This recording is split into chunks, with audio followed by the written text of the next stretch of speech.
കൊച്ചേട്ടൻ്റെ കത്ത ഓസിഞ്ഞോ പരിഹാരം പായസമാക്കാം. പ്രിയ DCL കൂട്ടുകാരെ, അർജന്റീനയും Cape വെർദെയും തമ്മിലുള്ള ആവേശ പോരാട്ടം അന്ത്യത്തോടടുക്കുകയാണ്. അമേരിക്കയിലെ മിയാമി സ്റ്റേഡിയം 2026 ഫിഫ വേൾഡ് കപ്പിലെ ഏറ്റവും വികാരഭരിതമായ രംഗങ്ങൾക്ക് സാക്ഷ്യം വഹിക്കുകയാണ്. ജനകോടികളുടെ രോമാഞ്ചമായ കാൽപന്ത് കളിയുടെ മഹാരാജാവ് ലയണൽ മെസ്സിയുടെ 5ലധികം ഷോട്ടുകളാണ് കരിങ്കൽ ഭിത്തിയിലിടിച്ച് തെറിക്കുന്നത് പോലെ ഗോൾ മുഖത്തിൻ്റെ നാനാവശങ്ങളിലേക്ക് ചിതറി വീഴുന്നത്. അവസാനം അർജന്റീന കഷ്ടിച്ച് കടന്നുകൂടുമ്പോൾ തൻ്റെ ഏറ്റവും കൂടുതൽ ബോളുകൾ തടഞ്ഞു തെറിപ്പിച്ച ആ ഗോൾ കീപ്പറിന് സ്വന്തം ജേഴ്സി ഊരി നൽകി ലയണൽ മെസ്സി ആദരിക്കുകയാണ്. കുറ്റിത്താടിയും ചുളുങ്ങിയ മുഖവുമായി ഒരു മനുഷ്യൻ നിന്ന് കരയുകയാണ്. 5 ലക്ഷത്തിലധികം മാത്രം ജനങ്ങളുള്ള തൻ്റെ കൊച്ചു രാജ്യത്തിൻ്റെ വിലാസം ആകാശത്തോളം ഉയർത്തിയ കളിക്കളത്തിലെ ആ കാരണവരുടെ പേര് ജോസിമാർ ജോസെ ഇവറോണ ഡയാൻസ് എന്നാണ്. എന്നാൽ അയാൾ ഇന്ന് ലോകമെമ്പാടും അറിയപ്പെടുന്നത് കുഞ്ഞു മുത്തശ്ശി എന്ന അർത്ഥം വരുന്ന വോസിഞ്ഞോ എന്ന ഓമന പേരിലാണ്.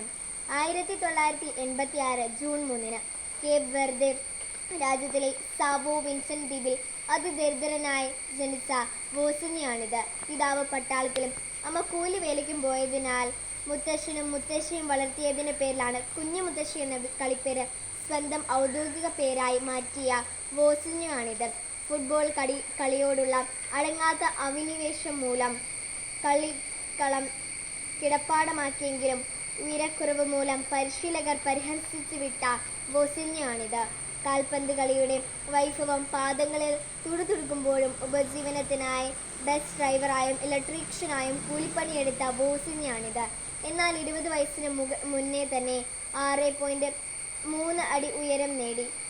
Angola, Moldova, Cyprus, Slovakia, Portugal തുടങ്ങിയ നിരവധി രാജ്യങ്ങളുടെ ടീമുകളിൽ കളിച്ചു ജയിച്ച് 2026 ഫിഫ ലോകകപ്പിൻ്റെ രോമാഞ്ചമായ സൂപ്പർ ഗോൾ കീപ്പർ വോസിഞ്ഞോയാണിത്. പ്രിയ കൂട്ടുകാരെ, വോസിഞ്ഞോ എന്ന കാൽപന്ത് കളിക്കാരൻ തൻ്റെ കൈകൾ കൊണ്ട് തട്ടിയെറിഞ്ഞത് മെസ്സി ഉൾപ്പെടെയുള്ള ലോക താരങ്ങളുടെ ചാട്ടുളിപ്പന്തുകളായിരുന്നു, അല്ലേയല്ല? കളത്തിൽ അയാൾ സകുതം അസശ്രദ്ധം ഗോൾ മുഖത്ത് മിഴിപ്പൂട്ടാതെ നിന്ന് നാനാവശങ്ങളിൽ നിന്നും പലരും വീശിയടിച്ച പന്തുകൾ കൃത്യമായി തട്ടി മാറ്റിയിട്ടുണ്ട്. എന്നാൽ അതിനു മുൻപേ തന്നെ അയാൾ തൻ്റെ നേരെ പലരും വലിച്ചെറിഞ്ഞ പരിഹാസത്തിൻ്റെയും ആക്ഷേപത്തിൻ്റെയും ആരോപണങ്ങളെ തട്ടിമാറ്റിയിട്ടുണ്ട്.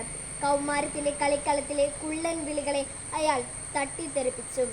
പൊക്കക്കുറവിൻ്റെ കളിപ്പേരുകൾക്കൊപ്പം മുത്തശ്ശിയെയും ദൈവത്തെ പോലെ അനുസരിച്ചപ്പോൾ കൂട്ടുകാർ വിളിച്ച കുഞ്ഞു മുത്തശ്ശി എന്ന പരിഹാസ പേര് കൊണ്ടയാൾ തൻ്റെ ജീവിത മധുരത്തിന് പായസമുണ്ടാക്കി. തന്നെ വളർത്താനും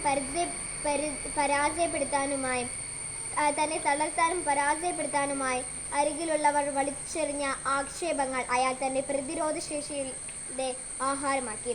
കൂട്ടുകാരെ, ജീവിക്കാനും അതിജീവിക്കാനും നിങ്ങൾ പരിശ്രമിക്കുമ്പോൾ നിങ്ങളുടെ പരിസരത്തു നിന്നും ഉയരുന്ന പരിഹാസങ്ങളെ പായസം പോലെ രുചിച്ചിറക്കാൻ നിങ്ങൾക്ക് കഴിയും. ഗ്യാലറികളിൽ ഇരുന്ന് കമൻ്റ് അടിക്കുന്നവർ മെയ് അനങ്ങി കളിക്കുന്നവരല്ല, വെറും കാണികൾ മാത്രമെന്ന് ഓർക്കുക. നിങ്ങളുടെ വിജയത്തിനായി കളിക്കാൻ നിങ്ങൾ മാത്രമേ ഉള്ളൂ എന്നറിയുക. വിജയാശംസകളോടെ സ്വന്തം കൊച്ചേട്ടൻ.